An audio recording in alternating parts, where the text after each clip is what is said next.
복잡다단한 일상을 삽니다. 지난 한 주도 여러 사건, 사고들이 뉴스를 채웠고 여러 소식들이 미디어를 가득하게 했습니다. 그런데 여러 사건들이 있고 여러 일들이 있지만 근래 사람들을 만나보면 사람들이 관심 있어 하고 사람들이 신경 쓰는 일은 한 가지입니다. 근래에는 한 가지인 것 같습니다. 다음 대통령이 누가 되는 일, 국회 상임위가 어떻게 구성되는 일, 중국이랑 인도랑 싸우는 일, 미국 증시가 어떻게 오르거나 내리는 일, 이런 일은 남의 일입니다. 그렇게 관심이 크지 않습니다. 매일같이 시책이 바뀌고 많은 사람들이 근래 크게 주목하고 있는 일, 근래는 바로 부동산입니다. 모두가 집에 살고 있고 모두가 지금보다 더 좋은 집을 살고 싶어 합니다. 그래서 지금은 보면 많은 사람들이, 아니 거의 모든 사람들이 집에, 부동산에 지대한 관심을 보이고 있습니다. 어떤 사람들은 말합니다. 우리나라의 주택 보급률이 100%가 넘는데 왜 집값이 오르냐? 왜 오르겠습니까? 더 좋은 집 살고 싶습니다. 화장실 개수를 늘리면서 살고 싶습니다. 그러니까 오릅니다. 제가 집 얘기를 하면 생각나는 얘기가 있는데 제 가까운 사람의 얘기입니다. 어린 시절에 집안 형편이 안 좋아서 가족이 다 단칸방에 살았습니다. 근데 시간이 지나고 하나님이 은혜 주시고 여러 환경들이 풀려서 조금씩 좋은 환경에서 살다가 이제 아파트에 들어가게 됐습니다. 아파트에 처음 이사를 하니까 너무 좋더랍니다. 너무 좋아서 그냥 막 뛰어다녔대요. 막 뛰어다니니까 층간소음, 이게 또 무섭지 않습니까? 그러니까 밑에 집에서 바로 얘기를 못하고 경찰에 신고를 한 겁니다. 그래서 밤에 경찰이 와서 이거 당신은 어떻게 된 거냐? 그러니까 이 친구가 정중하게 죄송합니다. 너무 시끄럽게 해서 죄송하고 아파트 처음 살아봐서 좋아서 그랬습니다. 이러니까 뭐 다 같이 웃고 끝났다는 얘기입니다. 태초에 인간은 하나님이 만드신 더없이 좋은 곳에서 살았습니다. 어딥니까? 에덴입니다. 천지 만유를 창조하시고 다스리시는 하나님께서 5일 동안 사람이 살기에 너무나 좋은 환경을 조성하시고 6일째에 사람을 만드시고 그 사람을 에덴에 두십니다. 하나님이 좋았다고 하시는 땅, 하나님이 인간을 배려하시고 하나님이 계획하시고 하나님이 작정하신 그 동산 에덴을 살았습니다.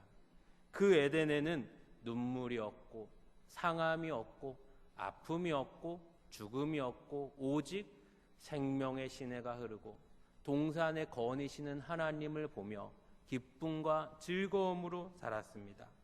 그러나 인간은 하나님을 거역하고 죄를 지어 에덴에서 쫓겨났습니다. 그때부터 인간은 유리방황하며 영원히 방황하며 이곳저곳을 헤매면서 살아갑니다. 이곳저곳을 헤매며 살아가지만 언제나 마음에는 모든 인간이 에덴을 그리워합니다. 우리 하나님과 함께 산 에덴, 우리 하나님이 너무나 아름답게 만드시고 우리 하나님이 너무나 좋게 꾸며 놓으셨던 그 땅을 그리워합니다. 에덴에 돌아가고 싶다. 다시 우리 하나님의 품으로 가고 싶다. 다시 그 땅에 들어가고 싶다. 하지만 유리방황하며 문명을 잃어보고 도시를 만들어보고 기술을 쌓아서 이제 그럴싸한 시대를 만들었지만 그래도 언제나 인간의 마음 한켠에는 공허와 슬픔과 눈물과 고독을 갖고 살아갑니다. 왜 그렇습니까? 에덴보다 좋은 곳이 없는 겁니다. 하나님과 함께 살았던 에덴보다 즐거운 곳이 없었고 그곳에서 누렸던 기쁨만한 기쁨이 이 땅 어디에도 없는 겁니다. 공허와 슬픔을 가지고 하루하루가 나그네와 같은 삶을 삽니다. 이제는 어디에도 에덴에서 쫓겨난 인간은 행복을 만들어낼 수 없고 평안을 말할 수 없고 자유를 말할 수 없는 하루하루가 지속됩니다. 오늘 본문은 에덴을 그리워하고 있는 인간, 나그네로 살아가며 하나님의 나라를 소망하고 있는 인간을 말합니다. 그 중에 하나님의 나라를 소망하며 한 생을 살았던 사람들의 이야기가 오늘 본문 앞쪽에 기록이 됩니다. 이 사람들은 구약에 기록된 많은 사람들이 알고 있는 인물입니다. 아브라함, 에녹, 노아, 아벨, 그들도 나그네일 뿐이었다. 그러나 그들은 나그네로 살았지만, 나그네처럼 정처 없이 살았지만 마음에 곤양을 갖고 있었다. 마음에 고향을 품고 있었다. 그리운 내 고향 하나님의 나라 에덴을 소망하고 있었다 말하고 있는 겁니다. 고향을 그리워하는 나그네의 이야기를 볼 때 전제로 해야 하는 건 바로 창세기 5장의 전제입니다. 그 좋았던 에덴을 떠난 인간의 모습, 바로 창세기 5장의 모습입니다. 창세기 5장 3절입니다. 아담은 130세에 자기의 모양 곧 자기의 형상과 같은 아들을 낳아. 아담이 자기의 모양, 자기의 형상과 같은 아들을 낳습니다. 에덴에서 죄 짓고 쫓겨난 인간이 누구를 낳냐면 죄인을 낳습니다. 혹시라도 아담 아래 인간이 나온다면, 그 아래 인간이 나온다면 뭔가 좀 달라지지 않을까 기대를 갖고 있을 수 있지만 다르지 않습니다. 다름이 나오지 않습니다. 죄 짓고 쫓겨난 인간은 죄인을 낳습니다.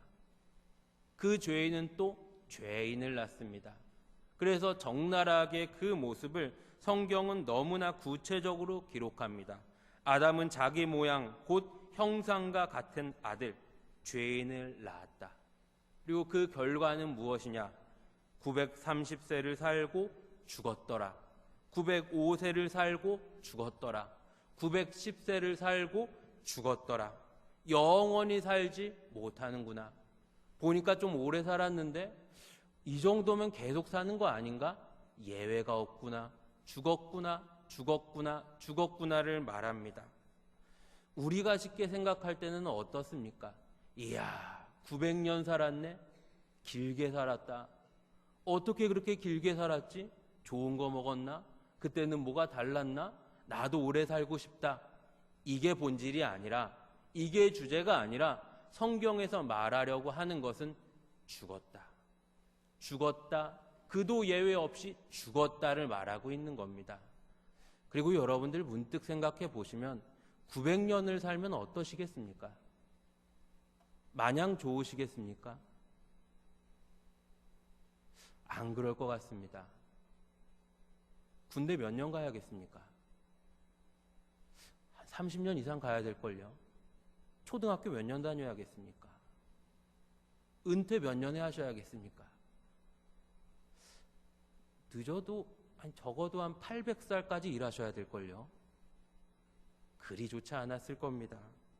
그리고 중간에 하나님이 특별한 사람을 한 사람 써놓으시는데 그게 누구냐면 에녹입니다. 이 사람은 안 죽었네? 성경에서 뭐라고 말하냐? 창세기 5장 24절입니다. 에녹은 하나님과 동행하더니 하나님이 그를 데려가심으로 세상에 있지 않았다. 예외를 하나 두십니다. 이건 뭡니까? 하나님의 사인입니다. 하나님이 우리에게 주신 뉘앙스입니다. 죽음을 피할 방법이 없는데, 죽을 수밖에 없는데, 그런데 하나님이 주권적으로 일하시면 방법이 있을 수도 있겠구나를 하나 심어 놓으십니다. 모두가 죄 때문에 죽습니다. 나그네로 살다 가지만 이 사람들은 달랐다는 이야기가 오늘 본문에 기록됩니다. 단 한 번뿐인 인생을 살지만 이 사람들은 달랐습니다. 무엇이 달랐습니까? 오늘 본문은 세 가지를 얘기합니다. 첫째, 이들은 믿음을 따라 죽었습니다. 히브리서 11장의 믿음의 선진들은 믿음을 따라 죽었습니다. 믿음을 따라 죽었다는 건 구약의 하나님의 백성들, 이스라엘은 하나님의 말씀을 받은 백성입니다. 특별한 백성이죠. 선민의식을 어떻게 생각하면 가질만 하죠. 그런데 하나님의 약속은 무엇입니까? 하나님 나라의 완성입니다. 다윗 왕국의 재건입니다. 그것을 하나님은 어떻게 성취하십니까? 예수를 보내셔서 이루십니다. 구약의 하나님의 백성들은 하나님의 약속이 성취되는 걸 보지 못했습니다. 그러나 믿음으로 하나님의 말씀을 소망으로 두고 말씀을 지킵니다. 믿음으로 하나님의 약속을 붙들고 하루하루를 살아갑니다. 예수님을 보지 못했지만 약속을 붙잡고 하나님의 나라를 소망한 겁니다. 이스라엘 나라가 어려움을 당하고 깨지고 포로 생활하고 전쟁을 겪고 아픔을 당했지만 그 예수님, 이 땅에 오신 예수님을 보지도 못했지만 하나님 약속을 붙잡고 소망을 삼았던 겁니다. 믿음을 따라간다. 이 믿음을 따라가는 게 우리에게 자칫 오용될 수 있습니다. 어떤 겁니까? 내 믿음이 되는 경우가 있습니다. 내 믿음을 설정하는 경우가 있습니다. 하나님이 만드신 믿음, 성경에서 말하는 믿음이 아니라 내가 내 바람이나 내 기도의 제목을 정해놓고 믿음으로 말하는 경우가 있습니다. 위험한 겁니다. 기도는 할 수 있습니다. 그러나 그걸 믿음으로 설정해놓고 하나님 이렇게 해주셔야만 됩니다로 가는 건 무리가 있는 겁니다. 예를 들면 어떤 겁니다. 어떤 겁니까? 이런 겁니다. 하나님, 이번에 우리 아들 서울대 갈 걸 믿습니다. 하나님이 확신 주셨습니다. 나는 믿습니다. 응답받았습니다. 미리 감사합니다. 하나님 3천만 원 빵꾸 났는데 하나님이 3천만 원 메꿔주실 걸 믿습니다. 응답받았습니다. 미리 감사합니다. 믿음 주셨습니다. 뭐가 근거인지 모르겠습니다. 이상한 데에 믿음의 근거를 둡니다. 이상한 데에 확신을 둡니다. 하나님 성경에 그런 말 쓰지 않으셨습니다. 우리의 믿음은 무엇입니까? 성경입니다. 우리의 믿음은 무엇입니까? 하나님의 하나님 되심입니다. 기도할 수 있습니다. 소망을 들 수 있습니다. 그런데 그걸 믿음으로 설정해 놓고 이미 받은 것처럼 말하면 그거 안 되면 어떡할 겁니까? 서울대 못 가면 어떡할 겁니까? 빵꾸 난 거 안 메꿔지면 어떡할 겁니까? 그때는 하나님 안 믿으시겠습니까? 아닙니다. 우리의 믿음은 오직 하나님의 말씀이 되십니다.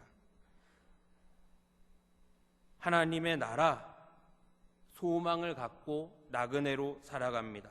세상은 어떻습니까? 세상은 이 땅이 소망이 되고 이 땅이 전부가 되고 이 땅이 명예가 되고 이 땅이 자랑이 됩니다. 그래서 어떻게 보면 불신자들은 세상을 살아가는 하루하루의 무게감이 어떻게 보면 우리보다 더합니다.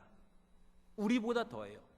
더 열심을 품고 더 사력을 다하고 더 힘을 씁니다. 왜요? 이게 전부니까. 이게 끝이니까. 이거 아니면 나는 아무것도 없으니까. 우리는 어떻습니까? 저 천국을 바라봅니다. 하나님 나라에 소망을 둡니다. 이 소망, 하나님 나라의 소망을 두지만 너무나 감사한 건 무엇입니까?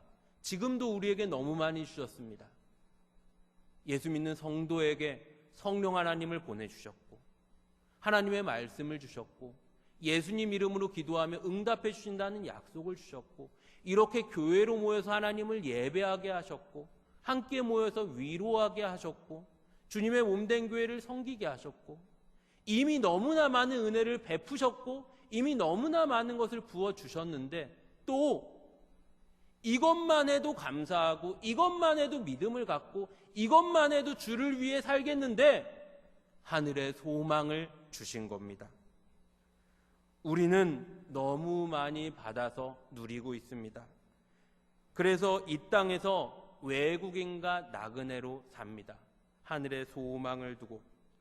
이제 우리나라에도 거주하는 외국인들이 꽤 됩니다. 이전에는 길 가다가 외국인을 보면 너무 신기했는데 지금은 익숙한 시대가 됐습니다. 그런데 가만히 보면 우리나라뿐만 아니라 전 세계 어디를 가도 외국인이 그 다른 나라에서 살아가는 모습은 보통 두 가지로 갈립니다. 다 비슷해요. 첫째는 뭐냐?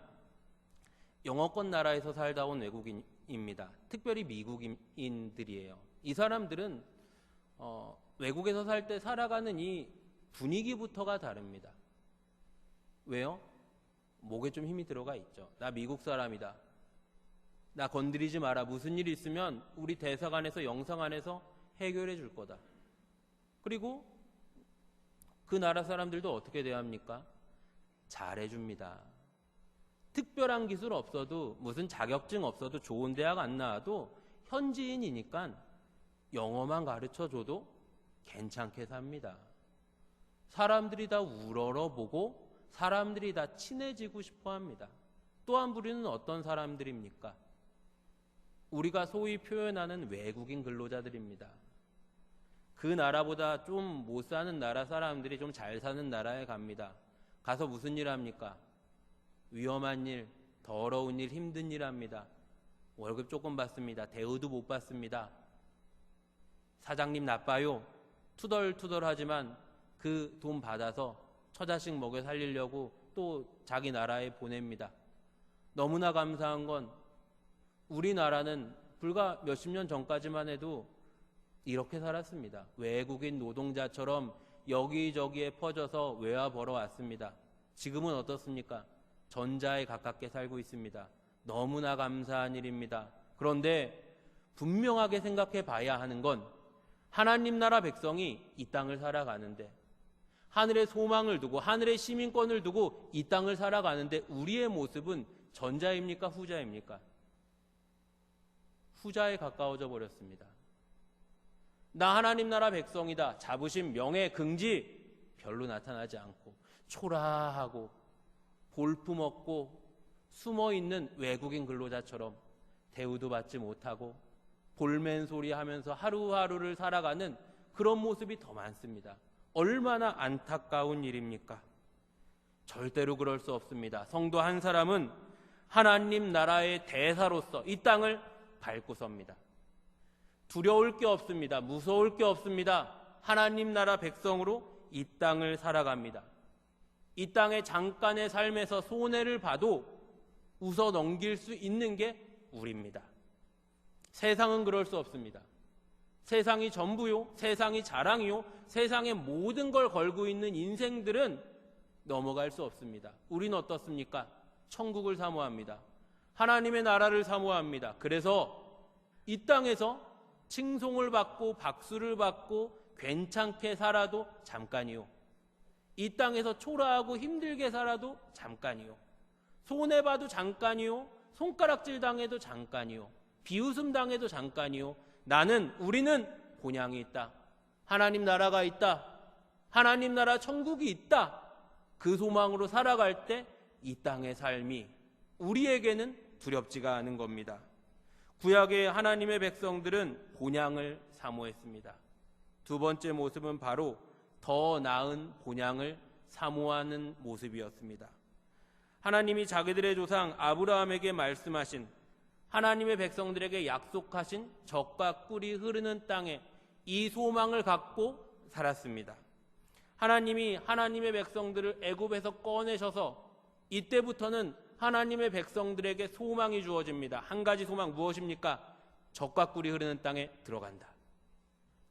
이 소망을 가지고 하나님의 백성들을 이끄십니다. 이 한 가지 소망으로 하나님의 백성들이 지금까지 견딥니다. 애굽에서 그 어려운 일을 당하는데 젖과 꿀이 흐르는 땅으로 우리를 인도한다고? 우리 땅이 있다고? 우리 나라가 있다고? 이제 우리도 영토를 갖고 하나님 나라 백성으로 하나님을 왕으로 모시고 살아갈 수 있다고? 광야에 펼쳐진 황량하고 적막한 땅, 물론 하나님이 도우시고 하나님이 은혜를 주셨지만 힘겨운 광야 생활, 무엇으로 견딥니까?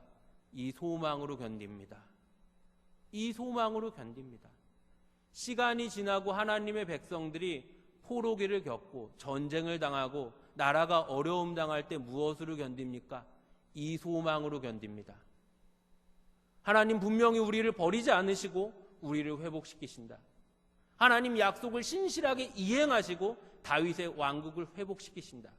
이 소망으로 하나님의 백성들이 견딥니다. 동일합니다. 지금을 살아가는 성도에게 하나님이 우리에게 주신 약속, 하나님이 우리에게 주신 소망으로 우리가 살아갑니다. 천국 당장이 눈에 보이지 않고 약속 당장 우리 피부에 느껴지지 않더라도 성도가 어려운 현실을 이겨낼 수 있는 능력은 무엇입니까? 소망입니다. 하나님의 약속입니다. 하나님의 일하심입니다. 하나님의 나라, 저 천국입니다. 이 땅에서 어려움을 당합니다. 마음이 상합니다. 서러운 일을 겪습니다. 문제가 있습니다. 그런데 하나님이 우리에게 주신 소망이 더 큽니다. 위로가 더 큽니다. 기쁨이 더 큽니다. 그래서 성도는 능력 있게 이 땅을 승리하며 살아갑니다.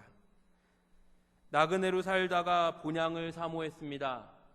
성경은 어떻게 표현하냐면 이 본향을 더 나은 본향이라고 말합니다. 더 나은 본향이라고 말합니다. 상대적이라는 겁니다. 자칫하면 우리가 이전에 이런 실수를 많이 했는데 좀 염세적으로 생각할 수 있습니다.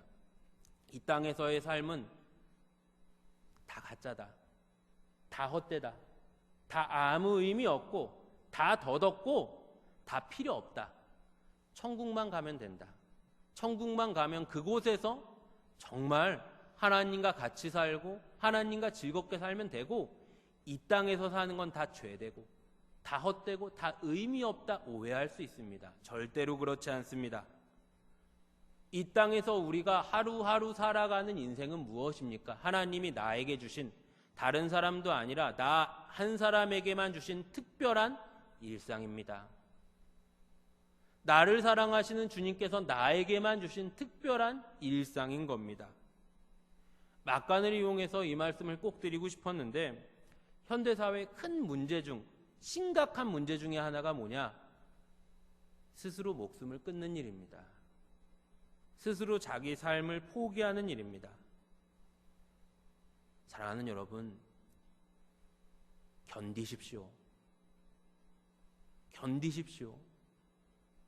너무 힘들어요.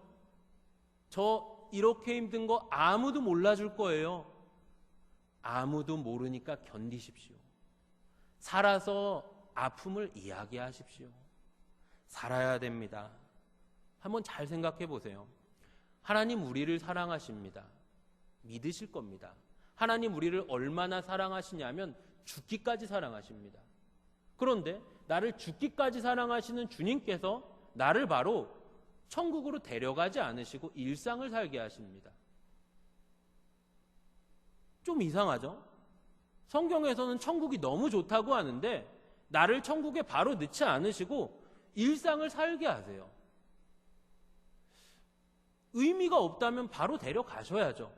아니면 죽기 5분 전에 예수를 믿게 하시거나 그런데 일상을 살게 하세요. 왜 살게 하십니까?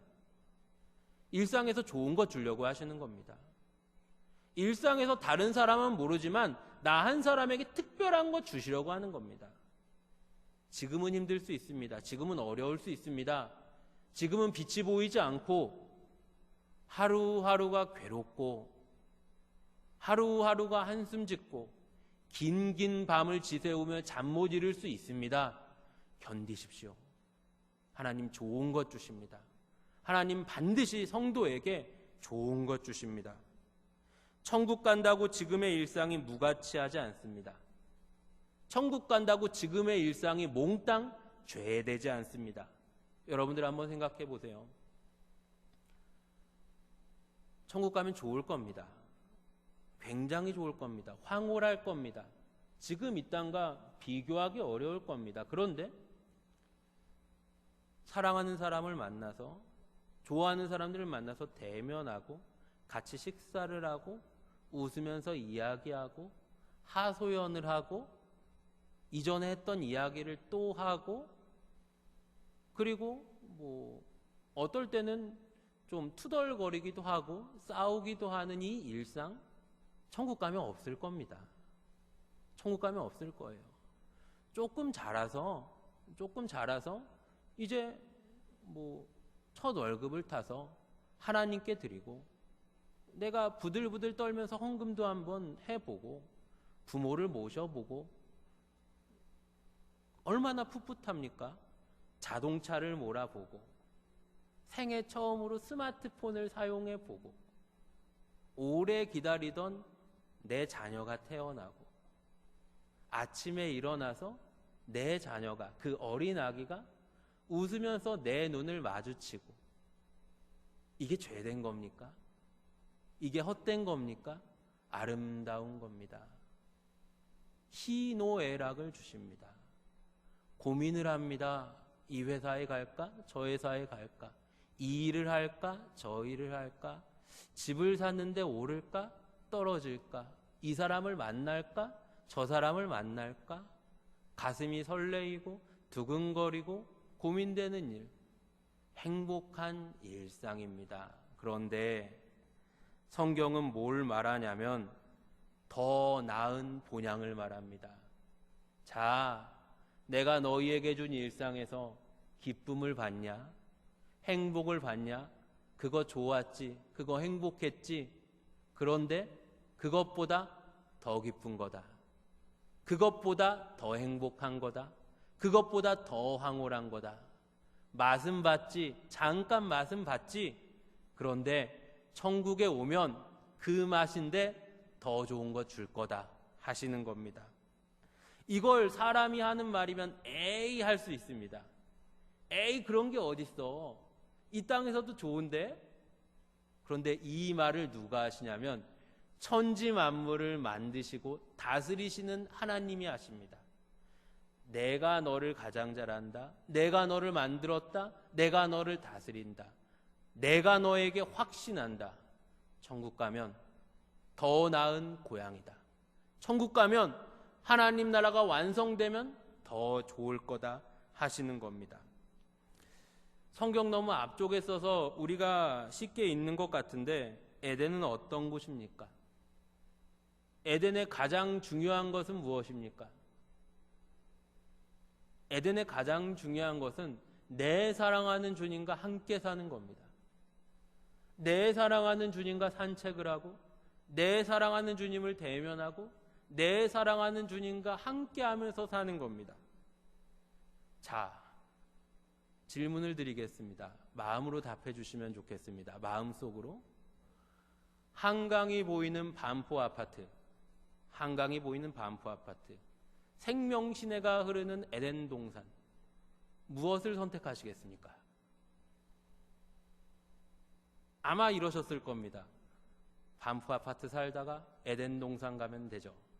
이게 우리 소망입니다. 그런데 너무 좋은 에덴 동산 약속받은 하나님의 백성에게는 반포 아파트가 우스운 겁니다. 반지하 살아도 우습고 잘 살아도 우습고 힘들게 살아도 우습고 복잡하게 살아도 우스운 겁니다. 왜 그렇습니까? 천국이 더 큽니다. 하나님의 나라가 더 큽니다. 하나님의 나라의 그 위대함과 하나님의 나라의 황홀함은 더 나은 본향입니다. 셋째로, 그래서 우리는 이 땅에서 나그네로 삽니다. 하나님 우리에게 일생을 주십니다. 2번 살지 못하고 3번 살지 못하고 단 한 번의 일생을 삽니다. 다양한 인생처럼 보이지만 가만히 들여다보면 비슷한 삶을 삽니다. 비슷한 시기에 비슷한 고민을 하고 비슷한 시기에 비슷한 과정을 지납니다. 한 생을 사는데 그 한 생에 무엇을 깨닫게 하시냐면 이 한 생이 잠깐이구나, 금방이구나, 더덥구나를 깨닫게 하십니다. 아름다운 젊음이 지나가고 두려움 모르는 용기도 꺾어지고 풋풋했던 시절도 잊혀집니다. 화살같이 지나가는 세월 돌아보고 이 땅을 나그네로 삽니다. 잠깐으로 삽니다. 물론 이것도 상대적입니다. 천국에 비교하면 잠깐입니다. 우리 신앙의 선배들은, 히브리서 11장의 믿음의 선진들은 이 잠깐의 일생을 하늘의 소망이 영원하기에, 하나님의 나라가 광명하기에 믿음을 따라서 죽었습니다. 하나님 일부러 이렇게 쓰신 겁니다. 너희도 믿음을 따라 살아라. 좀 더 와닿게 써야겠다. 너희도 믿음을 따라 죽어라 하시는 겁니다. 믿음을 따라 주어진 생을 살고 더 좋은 본향을 바라보라는 겁니다. 하나님 우리에게 하나님이라 일컬음 받으심을 부끄러워하지 않으십니다. 하나님 우리를 사랑하시기를 죽기까지 사랑하십니다. 너무나 사랑하셔서 죽기까지 사랑하시고 나를 위해 십자가를 지십니다. 죄인된 내가 부끄러워야 되는데, 죄인된 내가 벌거벗겨져 십자가에 달려 조롱을 당해야 되는데 주님이 부끄러움을 당하십니다. 주님이 내 부끄러움을 십자가로 가리시고 말씀하십니다. 부끄럽냐? 부끄러워하지 마라. 나는 너의 하나님이 됨이 부끄럽지 않다. 사랑하는 여러분, 이 정도라면, 하나님 우리를 이렇게까지 사랑하신다면 믿음을 따라 죽을 만하지 않겠습니까? 믿음을 따라 죽을 만하지 않겠습니까? 하나님 나라 천국을 소망으로 품고 육체의 소욕을 죽이고 영혼을 이롭게 하십시오. 이 땅을 즐거워하고 이 땅을 전부로 살아가는 게 아니라 하나님의 나라 천국을 사모하시며 나그네의 인생으로 이 땅을 살아내시며 하나님이 주신 믿음으로, 소망으로 어려운 현실을 이겨내시는 여러분들이 되시기를 간절히 바랍니다.